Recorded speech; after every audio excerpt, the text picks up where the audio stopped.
The Performance Tour wouldn't be possible without our wonderful sponsors. So I'd like to thank Tricentis and QA Consultants for your support of the performance engineering community. Thank you. I am on a quest.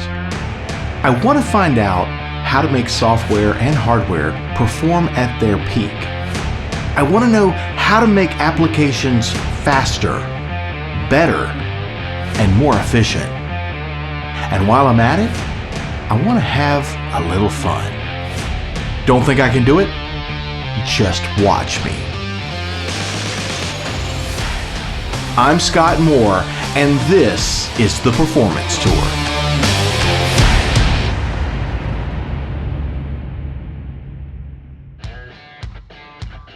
In this episode of the Performance Tour, it's about Austin and AIOps. That's right, I'm headed to Austin, Texas to talk with Heath Newbern of PagerDuty about the maturity level of AIOps. What is AIOps? And how mature is it in the industry? Can I rely on AI to run my applications, maintain them, and keep them performant and resilient? Let's find out. Heath Newbern, welcome to the Performance Tour. Welcome to Austin. This is great. I love Austin. Always love visiting here and love the barbecue as well. So good town for it. Tell me about yourself and what you're currently involved in. Sure. So my name is Heath Newbern. I'm a senior solutions executive for around AIOps, event management, automation, a bunch of other stuff at PagerDuty. I kind of tell myself I'm the designated old guy. I've been in, been a coder, I've been a tester, I've been level 2 and 3 support, I've done design, done architecture work, a test architect, quality czar, did a bunch of other stuff, eventually became a product manager for IBM monitoring. After that was at Dynatrace for a year and a half, got deep into observability and APM again. And as I was looking around, I saw this landscape for AIOps changing. And I thought it was really interesting, the approach that PagerDuty was taking in this world. So I dove into that, and they brought me in to help kind of run an AIOps program there, which I've been working with our development teams, our engineering teams, our product teams, marketing, and our sales teams on how do we build out this holistic capability, and it's been a blast. So. Wow, now that is a mouthful of a career, all right? So I've heard technical, developer, tester, production, sales, leadership. So large breadth. So this is going to be a great conversation, I can already tell. This particular episode of the Performance Tour is about AIOps, and a lot of people do not understand it, and rightly so, because AIOps is sort of this buzzword that everybody's using now to apply it to a lot of things. So we want to define it here and do it the right way without the smoke and mirrors. How would you do that? Yeah, it's actually pretty different kind of question, and here's why. Is that AIOps was first defined several years by Gartner, and here's a great way to win a bar bet in a tech town, which is it wasn't artificial intelligence, it was algorithmic IT operations, and that's actually still, if you look at some of the old stuff, that's how Gartner defined it. So Gartner first rolled out this idea of this algorithmic-led IT operations, which was supposed to pair up and really drive machine learning and AI to get to take all of this different monitoring that's being brought together and help teams make better decisions. But if you look the way that Forrester began to find it, they changed it some. 451 Research changed it some, and it really has actually kind of exploded in this way. And so it has become kind of its own beast. And the way I tend to think about it more is, what does it do rather than the specific definitions of it? And in the end, what we want out of AIOps is that we want to allow machines to do what they do well, which is, how does it help me reduce noise? Right? Because we live in a ridiculous amount of data that we're floating around on. How do I get better context for that data, right? What does it mean? Because if I can just get handed some random error message out of something, all right, what do I do with that? I get a DogFox 977 error out of MySQL. Great. What does that mean? Right. So how do I create that context for it? And then how do I remove the toil from the system, right? How do I drive a set of automation capabilities so that I can make people go faster? So I think it's this combination of machines doing what they do great and people doing what they do great. That's really the magic that I think is the promise of AIOps, rather than worrying about what are the specific definitions and the components thereof. Okay, so where my particular interest lies is how to take that and apply it to where we are today in IT with regards to performance engineering, performance testing, performance monitoring, and getting into observability. So I hear AIOps a lot when we talk about observability platforms because observability seems to be more about finding out more about how I'm doing as a business with these metrics, logs and traces, events, et cetera. And because there's so much more data and because there's so much more complexity, we really need the power of AI to help us figure it out. Like you said, have the machines do. But what's the implications for a performance engineer or a performance tester when you begin to apply that technology? Yeah, well, I think one of the things, if you think about how we used to, when performance testing 1,000 years ago, right, we would often find ourselves being kind of really insular, right? We'd be focused on the garbage collection. We'd focused on just that JVM piece, which is fantastic. But in the end, what did that mean for your customer, right? We could control this little piece of it. Now, as we've gotten and we begin to think about this much more external view of things, right? How are customers actually perceiving capabilities? Well, if you think about it, even with complex observability tools, very few organizations have the wherewithal to deploy that observability across every single piece of what they do. You may be running synthetics one place, real user monitoring another, having those deep traces coming out of your observability tool. But I may have something else for my network monitoring. I may have something else for my storage monitoring. I may have OEM for my Oracle monitoring. All of those things have to come together in a way to give me that comprehensive picture of what I want to do. So that's really the promise of it. It isn't so much of being able to get in and get married to that one tool, because true enough, if you were to invest in one of these large-scale observability tools, shout out to Dynatrace, really great tool, but if you put it everywhere, it can become incredibly expensive. So it is, how do I take all of those signals, right, the golden signals you were talking about, and bring those together in one place of, hey, bring me my Splunk logs, bring me my What's Up Gold, network logs over here in my network manager. I'm going to take the things that are coming on my NetApp for storage. All of these things have to come together to give me that comprehensive view.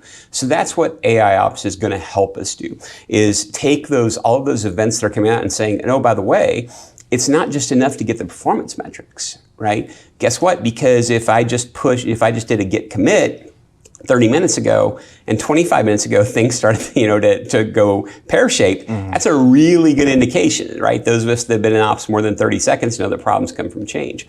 So that's what we're doing. I talked about building out that situational awareness, is not only about that flow, that telemetry of metrics that are constantly coming in, but understanding the effects of things like change and things like that. So when I think about performance engineers, we have to be able to project ourselves into the seats of the SRE teams, the develop teams, and encourage us to have a seat at that table, right? That we're not just the moles and the trolls in the basement, that we are the folks that are helping drive those frontline day-to-day capabilities, because that's where the beasts are hidden sometimes. You can tune the heck out of one little portion of the stack over here, but if you're losing 8 seconds on the front end, what does it matter? That's right. So on to that point, I'm going to ask the question that I know a lot of performance testers are asking me or thinking, is AIOps, does that mean the end of performance testing? And let me tell you why they're thinking that.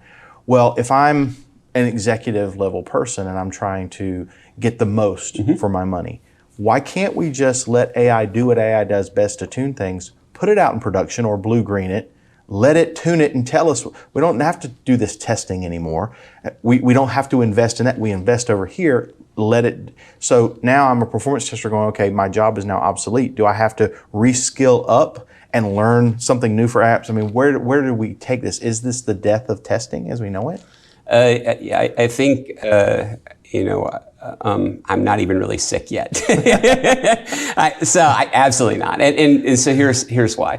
IBM first defined autonomic computing in 1993 or 1996, right? And at that point, we were talking about everything was going to be self-healing. We saw that, remember the rise of no-ops and how, if you were just a system administrator, you were going to be out of a job forever. If you're just that network person, it's the exact same thing here, right? What we were looking for is that it doesn't matter. Let's pretend for a second that you can get perfect root cause. And I can come to you and say, hey, Scott, I'm serving it up to you on a platter, and I can say with 101% certainty, the underlying problem is this dogfox 977 error in MySQL here. Cool. What does that mean? What do I do with that? How do I contextualize that? Is there an SLA or SLO against that? Is that a prod or is that a non-prod issue? Are there changes that are affecting it, right? All of these kinds of things that we really have to begin to understand. So it's the contextualization that performance engineers and others that have that deep understanding, not only of the tech stack that they're within, but how that's being delivered to their customers, right? Because being able to understand what's going to happen of, hey, it turns out that if I've got, a well-performing cluster, I can actually just fail over out of a lot of problems pretty quickly. Maybe I don't need to be spending my time here, but, maybe between what's happening between my CDN and my web server, that might be a place that a performance engineer need to figure out, okay, what is the tuning? Have we got the right ways that we're looking at particular buffers or that kind of stuff? I think there's always going to be that need for being able to contextualize the problem into a way that says, what does the solution look like? And taking that human ingenuity and thinking into what does that mean for my customer? What does it mean for my tech stack? What does it mean for my operations team? What does it mean for my other internal stakeholders? Because even if you come back and say, hey, well, you can improve this by 30%, but guess what? You're going to have to spend $500,000 doing it. Is that worth it? So there's always going to be that need of whether you're looking at it from a technical side or a business side or a customer side or a stakeholder side, contextualizing that into, how do I do it and why should I do it? Do I even need to do it? I think that's the thing that's never going to disappear. Tell me if I'm hearing you right, though. It seems like if I'm still putting myself in that position of that executive, let AIOps do what it does to help me more efficiently determine what to do with my performance engineers and where they should be spending their time. And that may not be where they're spending their time today, and that may be what it reveals to me. That's exactly right. And so, we don't need another piece of data in our organization, right? The only people that want us to have more data are storage salespeople, right? Because I got to put it somewhere, and then I got to manage it, and I got to purge it, and I got to, make sure I've got, GDPR, all these things around. Well, we don't need data, we need information. And the only way data becomes information is when we contextualize it, via our knowledge, right, as people and doing things. So I think that's the role that performance engineers are always going to have, is turning that data into information that allows us to make better operational and strategic decisions. Okay, Heath, though, here's the other thing that I think about.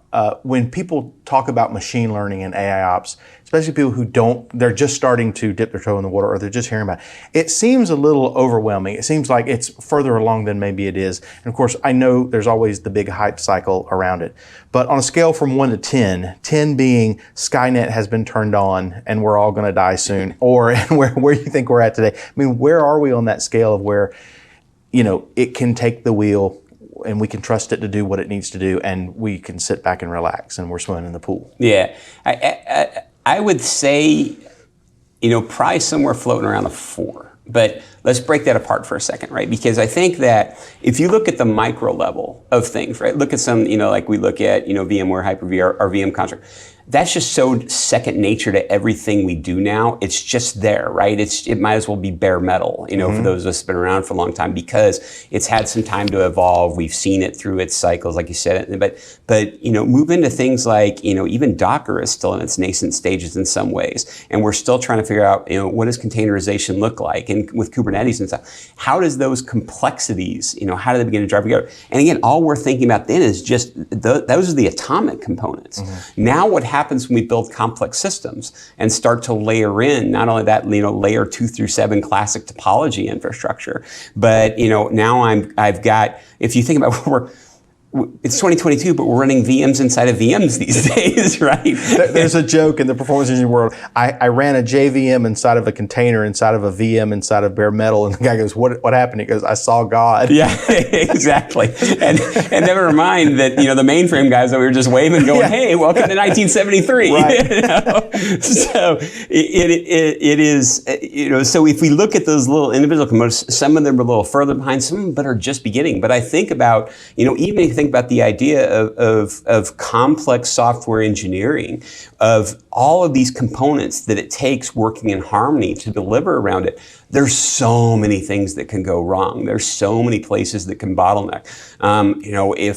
One of the things I spend some of my weekends doing is going through and is reading like the Cloudflare write-ups, right, on these complex failures, whether they're security, whatever. And it's always this series of events that are often unintentional. Yes, it's always DNS. Yes, it's always border gateway. Right. But it is these things that come together in ways that either between unintended consequences or not having the right guardrails in place, all this stuff. So I think that's the reason I think we're so far down on this is the fact that we haven't built the rules and the capabilities, and we are still so stuck in the very bare bones of governance. Things that I think we're a very, very long way away from where we can just kind of turn around and walk away. I saw an ad from a vendor the other day that said, we make IT ops a black box. And I about fell out of my chair because it's just, hey, tell me you've never worked in ops without ever telling you you've ever worked in ops, because there's so many things that that can go wrong. And even if you begin to look at and say, well, you know what, I'm not even going to stand up my first server. I'm going to go into AWS and I'm going to take a little Lambda. I'm going to take a Route 53. I'm going to take this. It's still, where AWS started out as, hey, here's just some EC2, good luck. I was on there the other day and there's over 140 offerings now. Right.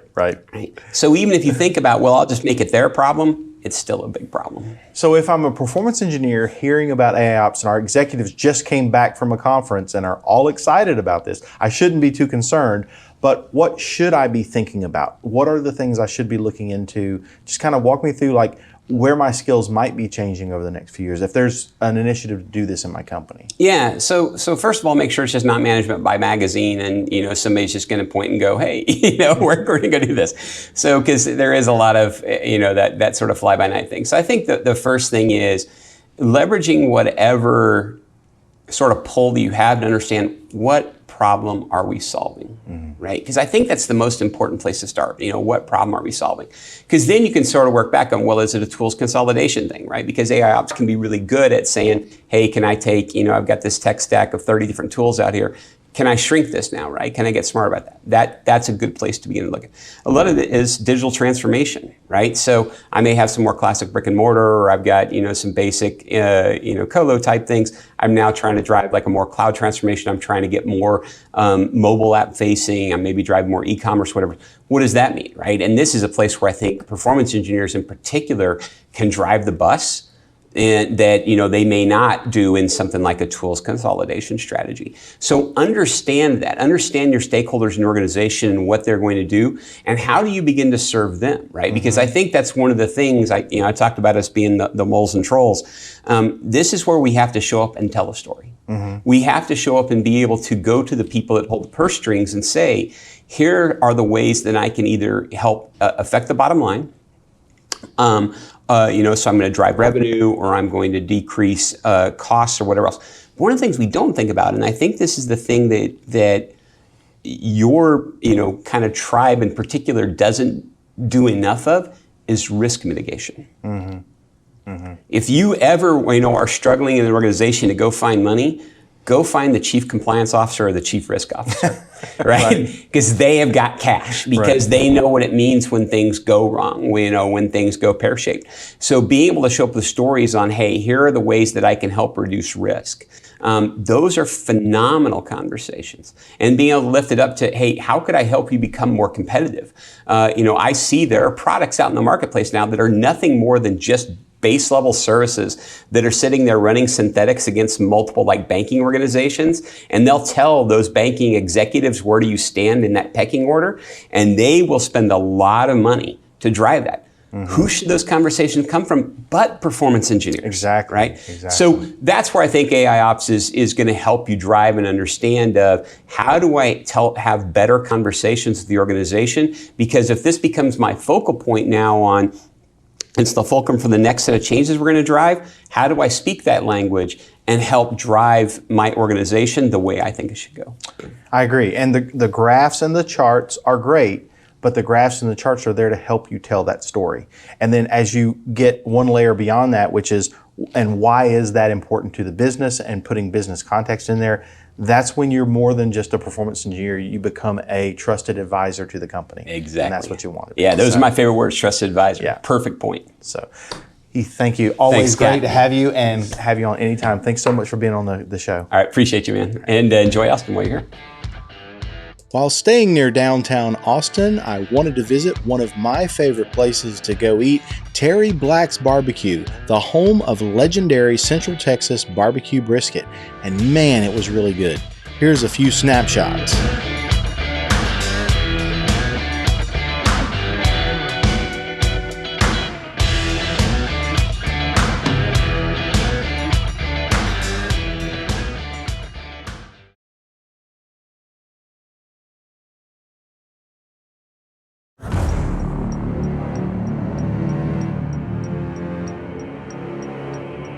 Have you ever wondered what would happen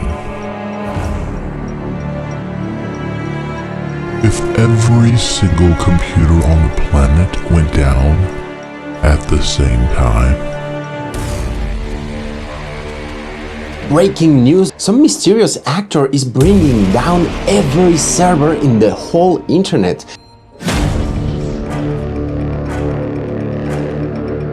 Every healthcare system, every government. You all heard the recent news related to the attack that has removed thousands of servers, gaming, hospitals, car industry, banking, I mean, everything. Every emergency backup system. I wonder, who could this be? What would be the situation, or why this person may be trying to do this? You have no idea of my capabilities. You know, if I get this wrong, the entire planet goes down.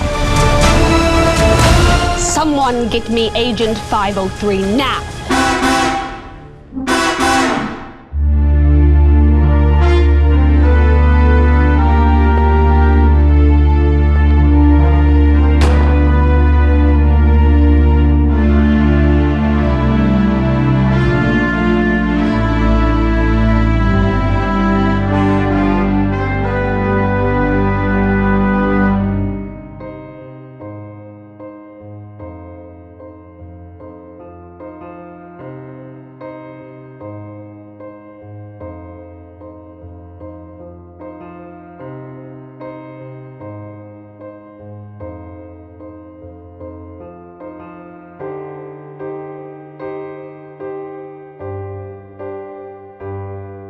This is the end.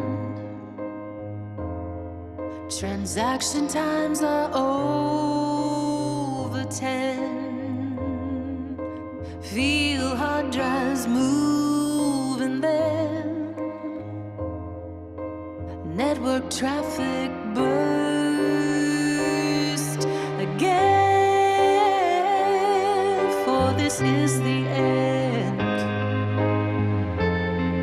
I've trained just for this moment, recording scripts to load them. My license key is stolen.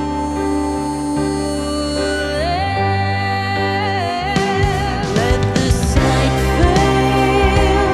When it crumbles, we'll stop.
And let's move.